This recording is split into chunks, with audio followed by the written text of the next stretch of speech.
तो आ गए आप। स्वागत करशु तमारू अपने YouTube channel P dot classes में। जो तमे ધોરણ 10 ની અંદર ભણતા હોય અને જો તમે આ વખતે ધોરણ 10 ની અંદર 2025 ની બોર્ડની પરીક્ષા આપવાના હોય તો સ્ટુડન્ટ્સ આ વિડિયો તમારા માટે બહુ ખાસ છે, કેમ કે આ વિડિયોની અંદર હું તમને ધોરણ 10 ની અંદર જે વિજ્ઞાનનું પેપર આવે તો એ વિજ્ઞાનના પેપરની અંદર જે વિભાગ સી છે ને સ્ટુડન્ટ્સ, વિભાગ સી, તો એ વિભાગ સી ની અંદર વિજ્ઞાનના પેપરની અંદર જે વિભાગ સી છે એની અંદર જે પ્રશ્નો પૂછાય છે, જે ચેપ્ટર વાઇઝ જે પ્રશ્નો પૂછાય છે એના હું તમને આજે મોસ્ટ એટલે એકદમ મસ્ત પૂછાય જ જાય એવા મોસ્ટ પ્રશ્નો હું તમને આપીશ. ઓકે સ્ટુડન્ટ્સ, તો તમે લાસ્ટ સુધી બન્યા રહેજો. આ વિડીયોના આધારે તમને વિભાગ સી ની તમારી પૂર્વ તૈયારી થઈ જશે. જો તમારો વિભાગ સી ની અંદર તમે કંઈ ના આવડતું હોય અથવા અત્યાર સુધી તમે એક પણ ચેપ્ટર કમ્પ્લીટ ન કર્યું હોય તો તમે આ વિડીયોના એન્ડિંગ સુધી જોતા રહો. તમારો આ વિડીયોના એન્ડ સુધી જ્યાં સુધી તમે બન્યા રહેશો તો તમને વિજ્ઞાનની અંદર જે વિભાગ સી છે એની અંદર તમને બધું જ આવડી જશે. તો દેખો સ્ટુડન્ટ્સ, તમારી સામે બધું જ આવશે. ઓકે, તો સ્ટુડન્ટ્સ જે વિભાગ સી છે એ વિભાગ સી ની અંદર 3 માર્ક્સનો પ્રશ્ન પૂછાય. ઓકે, તમને ખબર જ હશે કે વિભાગ સી ની અંદર 3 માર્ક્સનો પ્રશ્ન પૂછાય છે. અને એક વાત કહું તમને સ્ટુડન્ટ્સ, જો તમે આ વખતે 2025માં જો પરીક્ષા આપવાના હોય એના પહેલા પણ 2024માં જે અપાઈ ગઈ એ અને 2025માં જે આપણી ગાંધીનગર બોર્ડ છે એને જે પેપર સાઇઝ બદલી દીધી છે એનાથી વિદ્યાર્થીઓને ઘણો બધો ફાયદો થાય છે. ગયા વર્ષે પણ થયેલો, આ વર્ષે પણ થાય. માની લો કે તમે તૈયારી કરી રહ્યા છો અને જો માની લો કે તમારે અમુક ચેપ્ટરો તૈયાર કરવાના બાકી રહી જાય છે તો પણ તમારે ચિંતા કે પછી કોઈ સ્ટ્રેસ કે કોઈ તણાવ કરવાની કોઈ જરૂરત જ નહીં. કારણ શું છે કે પહેલા કેવી ઇમ્પ્રુવમેન્ટ હતી, પહેલા કે કોઈ પ્રશ્ન હોય, તમે ઉદાહરણ તમારી સામે આવતું જ હશે, કોઈ પ્રશ્ન હોય તો એ પ્રશ્નને નીચે લખેલું હોય અથવા અને એની નીચે બીજો પ્રશ્ન, મતલબ હવે તમે એ બેમાંથી ગમે તે એક જ લખી શકો. બે ના લખી શકો, ગમે તે એક જ લખી શકો કેમ કે એના અથવા આવશે. પણ સ્ટુડન્ટ્સ એ પદ્ધતિ હવે નીકળી ગઈ છે. હવે કેવું થઈ ગયું છે કે માની લો કે તમને જેમ કે કોઈ ચેપ્ટર છે જેમ કે એસિડ બેઝ ક્ષાર, તો એસિડ બેઝ ક્ષારમાંથી તમને હે ને જે અથવામાં જે પ્રશ્ન આપતો એ હવે તમને બે પ્રશ્નો આપવામાં આવે છે અને બંને અલગ અલગ નંબરના. માની લો 31 નંબર પર તમને એસિડ બેઝ ક્ષારમાંથી આપવામાં આવશે પીએચ માપ અને 32 નંબર પર તમને આપવામાં આવે છે દાનાદાર ઝીંક. તો હવે તમે એ બંને લખી શકો. યસ, કેટલું સારું કહેવાય. તમને આવડતું હોય તો તમે બંને પ્રશ્ન લખી શકો. એટલે માની લો કે તમારા બીજા કોઈ ચેપ્ટરની તૈયારી તમે કરી રહી, બરાબર, પણ તમને એસિડ બેઝ ક્ષાર ચેપ્ટર કમ્પ્લીટ આવડે છે તો તમે એસિડ બેઝ ક્ષારના એ બંને પ્રશ્ન લખી શકો. પહેલા કેવું હતું કે તમે બંનેમાંથી ગમે તે એક જ લખી શકો, પણ હવે તમે બંને લખી શકો છો. ઓકે, તમારી સામે એ પણ એક્ઝામ્પલ આવી ગયું હશે. તો આજે તો આપણે વિભાગ ડી ની વાત કરવાના નહીં, કેમ કે આ ચેનલ પર મેં તમારી માટે એક વિડીયો બનાવેલો, એમાં મેં તમને વિભાગ ડી ની અંદર મોસ્ટ 5 દરેક ચેપ્ટરમાંથી મોસ્ટ પ્રશ્નો મેં તમને આપ્યા હતા. તો સ્ટુડન્ટ્સ આ જે વિડીયો છે ને એ આપણે વિભાગ સી ને ટાર્ગેટ કર્યો છે કે વિભાગ સી ની અંદર તમે આઈએમપી પ્રશ્નો તમારા સામે કયા હોઈ શકે, તો ધ્યાન રાખજો. તો એની અંદર વિભાગ સી ની અંદર મોસ્ટ આઈએમપી ચેપ્ટરો કયા મતલબ કયા ચેપ્ટરમાં પ્રશ્નો આવી શકે તો એ પણ તમારી સામે આવી ગયું હશે. તો જુઓ, પહેલું ચેપ્ટર છે રાસાયણિક પ્રક્રિયા અને સમીકરણ. સ્ટુડન્ટ આ ચેપ્ટરમાંથી તમારે વિભાગ સી ની અંદર એક પ્રશ્ન 100% એક પ્રશ્ન આવશે. ઓકે, એક જ આવશે, બધા નહીં આવે. પછી ચેપ્ટર 3 સ્ટુડન્ટ કયું? ધાતુ અને અધાતુ. તો ધાતુ અને અધાતુ જે ચેપ્ટર છે ને તો એ ચેપ્ટરમાંથી પણ સ્ટુડન્ટ 3 માર્ક્સના તમારી સામે 2 પ્રશ્નો હશે. એટલે તમને બંને આવડતા હોય ને તો તમે બંને લખી શકો છો. કેટલું સારું કહેવાય. ઓકે, આગળ વાત કરી. જો તમે આગળ જતા રહો તો ચેપ્ટર 4, તો ચેપ્ટર 4 નહીં, ચેપ્ટર 5 નહીં. યસ, ચેપ્ટર 7 નિયંત્રણ અને સંકલન. સ્ટુડન્ટ નિયંત્રણ અને સંકલનમાંથી પણ એક 3 ગુણનો પ્રશ્ન આવશે, એક જ આવશે. ઓકે, તો એક આવશે. તો ટોટલ કેટલા થયા? 1 ને 2 ને 4 થઈ ગયા. ઓકે સ્ટુડન્ટ, હવે આ ચેપ્ટર જો તમે ના કર્યું હોય તો તમે એકવાર કરી દેજો. સજીવોમાં પ્રજનન. સ્ટુડન્ટ આ જે ચેપ્ટર છે એ ચેપ્ટર કરવા જેવું છે, કેમ કે આ ચેપ્ટરમાંથી 3 માર્ક્સના 2 પ્રશ્નો આવે છે, જેમ પેલા 2 આવતા હતા ને એમ. બરાબર, તો ટોટલ કેટલા થયા? 6 પ્રશ્નો થઈ ગયા. ઓકે, એના પછી વાત કરીએ તો સ્ટુડન્ટ્સ પ્રકાશનું પરાવર્તન અને વક્રી. સ્ટુડન્ટ્સ પ્રકાશનું પરાવર્તન જે વક્રીભવન ચેપ્ટર છે એમાંથી પણ બે માર્ક્સ ત્રણ ગુણના તમારી સામે બે પ્રશ્નો આવી શકે છે. બે આવશે. ઓકે, તો કેટલા થયા? 6 ને 2 8. 8 પ્રશ્નો થઈ ગયા.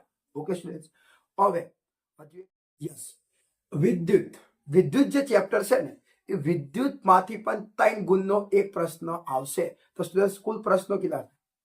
કુલ પ્રશ્નો 7 કે 8 કે 9 જેટલા લગભગ થઈ જાય છે. 9 જેટલા થઈ જાય છે. તો એ 9 પ્રશ્નો તમને આપવામાં આવે છે અને 9 માંથી તમારે જે ઉપર જે સૂચના આપેલી હોય એ સૂચના આધારે તમારે 9 માંથી ગમે તે લગભગ મને યાદ નહીં ખાસ 7 કે 8 પ્રશ્નો લખવાના છે અથવા 6 લખવાના પણ હોઈ શકે. તો હવે આપણે જોઈએ કે ચેપ્ટર આધારિત આઈએમપી પ્રશ્નો કયા કયા થઈ શકે છે. તો ચલો પહેલું ચેપ્ટર ખોલીએ, રાસાયણિક પ્રક્રિયા અને સમીકરણ. સ્ટુડન્ટ્સ આની અંદર તમારે મોસ્ટ આઈએમપી પ્રશ્નોની વાત કરીએ તો પ્રક્રિયાઓ જે છે સંયોગીકરણ. પહેલો પ્રશ્ન સંયોગીકરણ પ્રક્રિયા, તેના ઉદાહરણ સાથે સમજાવો. એક આ પ્રશ્ન તમારે કરવો જોઈએ. પછી વિઘટન. આ વિઘટન પ્રક્રિયા પણ તમારા માટે એટલું જ ઇમ્પોર્ટન્ટ છે જેટલું સંયોગીકરણ છે. 2 થયા. એના બાદ તમે પહોંચી જાઓ વિસ્થાપન પ્રક્રિયા. વિસ્થાપન પ્રક્રિયા પણ તમારા માટે ઇમ્પોર્ટન્ટ કહેવાય. ઓકે, 3 થઈ. તમે દ્વિવિસ્થાપન પ્રક્રિયા એક સમય નહીં કરતા તો ચાલે, એક સમય જોઈ લો તોય ચાલે. ઓકે, એનામાં રેડોક્સ પ્રક્રિયા. આ રેડોક્સ પ્રક્રિયા તમારે 100% કરવું પડે. તો 4 પ્રશ્નો થયા. અને છેલ્લો પ્રશ્ન ખોરાપણ. યસ સ્ટુડન્ટ, તમને પરીક્ષાની અંદર ટૂંક નોંધ પૂછાઈ શકે છે. ખોરાપણું વિશે ટૂંક નોંધ સમજાવો. તો ખોરાપણું તમને આવડવું જોઈએ. તો કુલ 5 પ્રશ્નો મેં તમને આપ્યા. દેખો, અથવા હજુ છે તમને કોઈ પ્રક્રિયા સંતુલિત કરવાનું પૂછી શકે. યસ, તમને કોઈ પ્રક્રિયા આપવામાં આવે, તમારી સ્ક્રીન પર આવે જ છે, તમે સાઈડમાં જોઈ શકો છો. તમને કોઈ પ્રક્રિયા આપી દીધી હોય અને એ પ્રક્રિયાના આધારે તમારે એ પ્રક્રિયાને સંતુલિત કરવી પડે, બંને બાજુ સમાન કરવું પડે. એ પ્રશ્ન એવા પણ આવી શકે છે. ઓકે, તો આટલા પ્રશ્નો થઈ ગયા સ્ટુડન્ટ્સ. હવે આપણે પહોંચીએ ધાતુ અને અધાતુ. ઓકે, તો ધાતુ અને અધાતુમાંથી 3 માર્ક્સના કેટલા આવવાના છે? 2 પ્રશ્નો આવવાના છે. તો એમાં તમારે આઈએમપી જોઈએ તો સૌથી પહેલા ધાતુ અને અધાતુ વચ્ચેના ગુણધર્મનો તફાવત તમારી સામે આવી શકે. ધાતુ અને અધાતુનો તફાવત આવી શકે. જો તમારે તફાવત ધાતુ અને અધાતુનો સૌથી પહેલા કરવો જોઈએ. તેના બાદ એ ચેપ્ટરમાં એના અપવાદ પણ છે. ધાતુના અપવાદ અને અધાતુના અપવાદ, આ તમારે 100% કરવો જોઈએ. એક બીજો પ્રશ્ન એના અપવાદ કરી દેવાના. ઓકે, હવે તમે એનાથી આગળ જો તો પછી પેલા રાસાયણિક ગુણધર્મ આવે છે, પણ એ તો તમે એક સમયે ઉભયગુણી ઓક્સાઇડ ને છે એટલે તો એનો વાંધો નહીં. એના બાદ આપણે આગળ વધીએ તો એના બાદ આવે સ્ટુડન્ટ્સ યસ આયનીય સંયોજનના ગુણધર્મો. જરા આ પૂછે છે, આયનીય સંયોજનના ગુણધર્મો પૂછાય છે. 3 થયા. ચોથો પ્રશ્ન તમારે આયનીય સંયોજનને નિર્માણ સમજાવો એવું પૂછી શકે. મતલબ તમારી ચોપડીની અંદર છે જ, ગ્રાઇડની અંદર પણ છે જ. સોડિયમ ક્લોરાઇડ NaCl નું બંધારણ એટલે નિર્માણ સમજાવો. આ પ્રશ્ન પૂછાઈ શકે. NaCl નું બંધારણ નિર્માણ એટલે NaCl નું નિર્માણ સમજાવો. એની નીચે જ છે મેગ્નેશિયમ ક્લોરાઇડ MgCl2, આનું બંધારણ સમજાવો. આ પણ તમારી સામે આવી શકે છે, એટલે એ પણ તમારે કરવો પડે. થઈ ગયા 4 પ્રશ્નો થઈ ગયા. હવે એનાથી આગળ જવા જેવું છે તો એનાથી હજુ આઈએમપી છે, જેમ કે થર્મિક પ્રક્રિયા. યસ, બીજો શું કહે છે? થર્મિક પ્રક્રિયાને તમારે સમજાવી પડે. એક આઈએમપી પ્રશ્ન છે. એના બાદ સ્ટુડન્ટ્સ હવે મેન તમે આવી ગયા. એ ચેપ્ટરની અંદર જે ધાતુ હોય ને 3 પ્રકારની ધાતુ હોય. ઊંચી સક્રિયતા ધરાવતી ધાતુ, મધ્યમ સક્રિય ધરાવતી ધાતુ અને નીચી સક્રિયતા ધરાવતી ધાતુ. એનું જે શુદ્ધિકરણ નિષ્કર્ષણ કરવાનું છે ને એ તમને પૂછી શકે. એની અંદર તમારે ટોચ પર રહેલી ઊંચી સક્રિય ધરાવતી ધાતુનું નિષ્કર્ષણ સમજાવો. આ તમને આવડવું જોઈએ. અને મધ્યમ એટલે કે મધ્યમમાં રહેલી ધાતુઓનું નિષ્કર્ષણ સમજાવો. આ પ્રશ્ન પણ તમારે કરવો જોઈએ. આ બંને પ્રશ્ન તમને આવડવા જોઈએ. એક સમયે તમે નીચીને છોડો તો કોઈ વાંધો નહીં. એ જેવું પતે પછી સ્ટુડન્ટ એક મોસ્ટ આઈએમપી પ્રશ્ન રહી ગયો. આ પ્રશ્ન ઘણી વાર બોર્ડની અંદર પૂછાયો છે. પ્રશ્નનું નામ છે, તમને આવું પણ પૂછી શકે, ધાતુનું શુદ્ધિકરણ સમજાવો. અથવા તો ધાતુની અંદર એક ઉદાહરણ લઈ લે, કોપરનું શુદ્ધિકરણ સમજાવો. તમારે ટાર્ગેટ કોને રાખવાનું? શુદ્ધિકરણ શબ્દ પર ટાર્ગેટ રાખો કે શુદ્ધિકરણ શબ્દ આવે એટલે એ જ પ્રશ્ન, તો એ તમારે કરવો જોઈએ. એના બાદ સ્ટુડન્ટ સારણ, સારણ છે એ તમારે કરવો જોઈએ. અને એના બાદ છેલ્લો મિશ્ર ધાતુ પર ટૂંક નોંધ લખો. આ તમારી સામે આવી શકે. આટલા તમારા માટે ઇનફ પ્રશ્નો છે, આટલા તમે કરી દો. હજુ તમારી જોડે 1 મહિના જેટલો સમય છે, 30 દિવસ જેટલો તમારી પાસે સમય છે. તમે ના કર્યો તમે તૈયારી કરી શકો છો. અને તમને જેટલા પણ પ્રશ્નો મેં તમને કીધા એ દરેક પ્રશ્નોની PDF ચેપ્ટર વાઇઝ તમને જોવા મળશે. એટલે તમારા પ્રશ્ન માટે તમારે કઈ ફરવાની જરૂર નહીં, કઈ આગા પાછી થવાની જરૂર નહીં. બસ તમે આ વિડીયો જુઓ અને આ વિડીયોના ડિસ્ક્રિપ્શનની અંદર જ દરેક ચેપ્ટર આધારિત તમને PDF જોવા મળશે. ચેપ્ટર ધાતુ અધાતુ એની PDF જોવા મળશે. PDF ને ડાઉનલોડ કરો અને એની અંદર દરેક પ્રશ્ન વિગતવાર તમારી માટે મેં લખીને તૈયાર રાખ્યો છે. ઓકે સ્ટુડન્ટ, આગળ જઈએ. હવે ચેપ્ટર આવ્યું નિયંત્રણ અને સંકલન. તો જે નિયંત્રણ અને સંકલન ચેપ્ટર છે એમાંથી પણ 3 ગુણનો એક જ પ્રશ્ન આવશે. એની અંદર સૌથી પહેલા શરૂઆત કરીએ તો ચેતાકોષ વિશે સમજાવવું પડે. એ ચેતાકોષ વાળો પ્રશ્ન તમારે કરવો પડે. ઓકે સ્ટુડન્ટ, તમે જેવો ચેતાકોષ કરી નાખો છો પછી તમારી સામે આવે છે પરાવર્તિત ક્રિયા. પરાવર્તિત ક્રિયા ઉદાહરણ સાથે સમજાવો. એક આ પ્રશ્ન મસ્ત પ્રશ્ન છે. ઓકે, 2 થયા. ત્રીજો એ જ પતી જાય પછી પરાવર્તિત કમાન્ડ પર ટૂંક નોંધ લખો. આ પૂછી શકે. પરાવર્તિત કમાન્ડ પણ તમને આવડવું જોઈએ. કેટલા થયા? 3 પ્રશ્નો ક્લિયર થઈ ગયા. હવે એનાથી આગળ જઈએ તો એનાથી આગળ આવે છે મનુષ્યનું મગજ. મગજના 3 ભાગ છે, અગ્ર મગજ, મધ્ય મગજ અને પશ્વ મગજ. આ 3 મનુષ્યનું મગજ મોસ્ટ IMP પ્રશ્ન કહી શકાય. ઓકે સ્ટુડન્ટ, તો એમાં પણ થઈ ગયા. તો કેટલા થયા ટોટલ? 4 પ્રશ્નો થઈ ગયા. હવે હજુ ત્યારે તમે આગળ જો તો એના બાદ આવે છે આવર્તન એટલે શું. આવર્તન એ પ્રશ્ન છે. આવર્તન વિશે ટૂંક નોંધ લખો. આવર્તન એટલે શું, તેના પ્રકાર જણાવો એવું પૂછી શકે છે. એનાથી આગળ જો તો લાસ્ટ પેરેગ્રાફ પર આવી જાય તો અંતઃસ્ત્રાવ. એમાં 2 વનસ્પતિના અંતઃસ્ત્રાવ અલગ છે અને મનુષ્યના અંતઃસ્ત્રાવ અલગ છે. તો આ પ્રશ્ન પણ તમારી સામે 2 પ્રશ્નો, મનુષ્યના અંતઃસ્ત્રાવ સમજાવો અને વનસ્પતિના અંતઃસ્ત્રાવ સમજાવો. આ 2 પ્રશ્નો તમારે કરવા જોઈએ. ઓકે, એ MCQ બેઝ પૂછાય છે. એ તમે મનુષ્યના અંતઃસ્ત્રાવ ભણો અને વનસ્પતિના અંતઃસ્ત્રાવ ભણો તો એના MCQ પણ તમારી સામે આવી શકે છે. તો 3 ગુણના મેં તમને એ ચેપ્ટર આધારે એટલા પ્રશ્નો કહી દીધા. હવે તમે આગળ જાઓ તો હવે આવે છે મેન ચેપ્ટર પ્રજનન. આ જે પ્રજનન છે એમાંથી 3 ગુણના 2 પ્રશ્નો તમારી સામે આવવાના છે. એની અંદર તમારે શું કરવું જોઈએ? તો એના આધારે તમારે પહેલા તો સ્ત્રીનું પ્રજનન તંત્ર કમ્પ્લીટ કરવું જોઈએ. પહેલો પ્રશ્ન એ જ. પછી માસિક સ્ત્રાવ, આ પણ પ્રશ્ન તમારે કમ્પ્લીટ કરવો જોઈએ.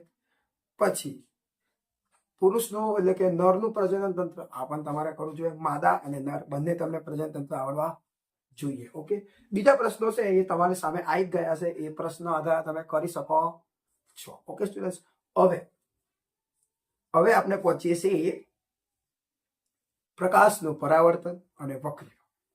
તો જે પ્રકાશનું પરાવર્તન અને વક્રીભવન છે ને સ્ટુડન્ટ્સ, એની અંદરથી દાખલો તમારી સામે આવી શકે. 3 ગુણની અંદર એ ચેપ્ટર આધારે તમારે દાખલો પણ પૂછાઈ શકે અથવા થિયરી પણ પૂછાઈ શકે છે. 3 પોઈન્ટ છે. એ જે ચેપ્ટર છે ને એની અંદર અરીસાની વાત કરવામાં આવે છે. અરીસો અને લેન્સ. તો 3 વસ્તુ થઈ શકે કે તમને કોઈ બેટી થિયરી પૂછી શકે, નંબર 1. નંબર 2, તમને કોઈ દાખલો પૂછી શકે. અને નંબર 3, તમને કોઈ એને રેખાંકૃતિ એટલે કે તમારે કોઈ અરીસો દોરવાની આકૃતિ પૂછી શકે કે તમે અરીસાની સામે વસ્તુને આ જગ્યા પર મૂકો છો તો એનો પ્રતિબિંબ ક્યાં મળે, આ પણ પૂછી શકે. ને એક વાત કહું, એક મસ્ત વસ્તુ છે. એક સમયે માની લો કે દાખલો પૂછાતો નહીં, થિયરી નહીં પૂછાતી અને કોઈ આકૃતિ પૂછાય તો એક બેસ્ટ વસ્તુ છે. એનું કારણ શું ખબર? તમારે કંઈ નહીં કરવાનું, બસ એક નાની આકૃતિ દોરવાની, અરીસો દોરી દેવાનો, એમાં કિરણ 2 બતાવી દેવાના અને એની નીચે 3 જ વસ્તુ લખવાની. 4 વસ્તુ: વસ્તુનું પ્રતિબિંબ, વસ્તુ એટલે કે વસ્તુનું સ્થાન, પ્રતિબિંબનું સ્થાન, પછી વસ્તુની ઊંચાઈ અને પ્રતિબિંબની ઊંચાઈ. સિમ્પલ 4 પોઈન્ટ લખવાના. બોલો કેટલું સારું કહેવાય. અને તમે એટલું લખી દો તમને 3 માર્ક્સ ના મળે, એના તો માર્ક્સ. ઓકે સ્ટુડન્ટ્સ, તો એની અંદર देखो પેલા આપણે થિયરી કોઈ વાત કરી દઈએ, થિયરીની વાત કરી દઈએ તો થિયરી પૂછાઈ શકે કે પ્રકાશનું પરાવર્તન એટલે શું, તેના પ્રકાર જણાવો. નિયમિત પરાવર્તન, અનિયમિત પરાવર્તન છે એ તમારે પૂછી શકે. પછી અરીસો એટલે શું, તેના પ્રકાર જણાવો. 2 પ્રશ્નો થયા. કેટલા પ્રશ્નો થયા? 2 પ્રશ્નો થયા. એના બાદ સમતલ અરીસા વડે કેવું પ્રતિબિંબ રચાય છે, આ પ્રશ્ન છે. સમતલ જે આપણા ઘરે જે અરીસો હોય છે એ સમતલ અરીસો કહી શકાય. ઓકે સ્ટુડન્ટ્સ, એ તમારી સામે આવી શકે છે. એના બાદ જે આજે એની અંદર અમુક વ્યાખ્યાઓ હોય છે, જેમ કે કેન્દ્ર લંબાઈની વ્યાખ્યા, વક્રતા ત્રિજ્યાની વ્યાખ્યા, મુખ્ય અક્ષની વ્યાખ્યા, મુખ્ય કેન્દ્રની વ્યાખ્યા. તો આ દરેક આમાંથી ગમે તે 3 વ્યાખ્યા પૂછી શકે. જે તમે ગાલા અસાઇનમેન્ટના પેપર દેખ્યા હોય તો એની અંદર ગમે તે 3 માર્ક્સને પૂછે એટલે 3 વ્યાખ્યા પૂછે. માની લો વક્ર ત્રિજ્યા, કેન્દ્ર લંબાઈ અને મુખ્ય અક્ષ, 3 વ્યાખ્યા પણ પૂછાઈ શકે છે. તો એ તમે વ્યાખ્યા પણ તમારે કરવી જોઈએ. એ દરેકે દરેક તમારે અરીસાની પણ વ્યાખ્યા તમને આવડવી જોઈએ અને લેન્સની પણ વ્યાખ્યા તમને આવડવી જોઈએ. ઓકે, પછી મેં તમને કીધું એ પ્રમાણે દેખો, પહેલા અરીસાની વાત કરીએ તો અંતર્ગોળ અરીસો, જે બહિર્ગોળ અરીસાની તમને આકૃતિ તમારે કરવી જોઈએ, અંતર્ગોળ અરીસાની પણ કરવી જોઈએ. ઓકે, એટલું તમે કરો એટલું ઇનફ છે. એના બાદ મોટવની એટલે શું, આ પ્રશ્ન આવી શકે. બાકી બીજા તે દાખલા પણ ઇમ્પોર્ટન્ટ છે. દાખલાની અંદર હું તમને કાંઈ નહીં કહેતો કે જેટલા ઉદાહરણ છે, ઉદાહરણના બધા દાખલા તમારા માટે આઈએમપી કહી શકાય છે. ઓકે, તો એટલું તમારે ચેપ્ટરની અંદર કરવાનું છે. હવે એ જેવું પતે સ્ટુડન્ટ, હવે આપણું લાસ્ટ ચેપ્ટર આવી ગયા. તો લાસ્ટ ચેપ્ટરની અંદર છે વિદ્યુત. હવે વિદ્યુતની અંદર પણ થિયરી છે અને દાખલા પણ છે. તો પહેલા આપણે થિયરી પર પેશ કરીએ. તો પહેલી થિયરી છે વિદ્યુત ભાર પર ટૂંક નોંધ લખો. એક આ થિયરી છે પહેલી, એ કરવી જોઈએ. એના બાદ મોસ્ટ આ થિયરી તો તમારે કરવી જ જોઈએ. વિદ્યુત પ્રવાહનું સૂત્ર લખી તેનો એકમ વ્યાખ્યાયિત કરો. આ થિયરી 2 થઈ. ત્રીજી, વિદ્યુત સ્થિતિમાન એટલે શું, તેનો એકમ લખી તેના એકમને વ્યાખ્યાયિત કરો. આ 3 થયા. વિદ્યુત ભાર, વિદ્યુત પ્રવાહ, વિદ્યુત સ્થિતિમાનનો તફાવત. આ 3 થયા સ્ટુડન્ટ્સ. એના બાદ ઓહમનો નિયમ એટલે શું, આ તમને આવડવું જોઈએ. ઓહમનો નિયમ પૂછાઈ શકે છે. એના બાદ બસ હવે એના પછી 2 થયા છે, શ્રેણી જોડાણ અને સમાંતર જોડાણ. આ 2 ઘણા વાર પૂછે, ઘણીવાર શ્રેણી જોડાણ અને સમાંતર જોડાણ ઘણીવાર પૂછાયું છે. આ 2 મોસ્ટ આઈએમપી 100%. એને 5 સ્ટાર કહેતા હોય તો તમે 5 સ્ટાર બંનેને આપી શકો છો. એના બાદ દાખલા, તો દાખલા માટે તમે દરેક ઉદાહરણ બેઝ કરી શકો. અને આ ચેપ્ટર કરવા જેવું છે, કેમ કે આ ચેપ્ટરમાં વિભાગ બી ની અંદર પણ 2 માર્ક્સનો એક પ્રશ્ન પૂછાય છે અને વિભાગ સી ની અંદર પણ પૂછાઈ શકે. વિભાગ સી ની અંદર 3 ગુણમાં થિયરી પણ પૂછાઈ શકે. આ થિયરી નહીં પૂછાતી તો 3 ગુણનો સીધો અને સત દાખલો પણ પૂછાઈ શકે છે. ઓકે સ્ટુડન્ટ્સ, તો આટલા હતા વિભાગ સી ના ચેપ્ટર અને એના મોસ્ટ આઈએમપી પ્રશ્નો મેં તમારી સામે રજૂ કરી દીધા. તો તમે આટલા ચેપ્ટર કર્યા હોય તો તમે કરી શકો, ન કર્યા હોય તો પ્લીઝ કરી દો. પણ હું તમને એટલું જ કહીશ, જો માની લો કે તમારાથી બધું નહીં થતું તો તમારે સૌથી પહેલા આટલા ચેપ્ટર કરવા જોઈએ. ધાતુ અધાતુ ચેપ્ટર કરી નાખો, કેમ કે એમાંથી 3 ગુણના 2 પ્રશ્નો આવશે. ઓકે, પહેલું પ્રકરણ તમે નહીં કરતા એક સમયે તો ચાલી શકે છે. એટલે પછી નિયંત્રણ સંકલન, એમાંથી એક જ આવશે તો એને લેટ ગો કરો, ચાલશે. પછી પ્રજનનના પ્રશ્નો કરો, કેમ કે એમાંથી પણ 2 આવશે એટલે તમને 4 આવડી જાય.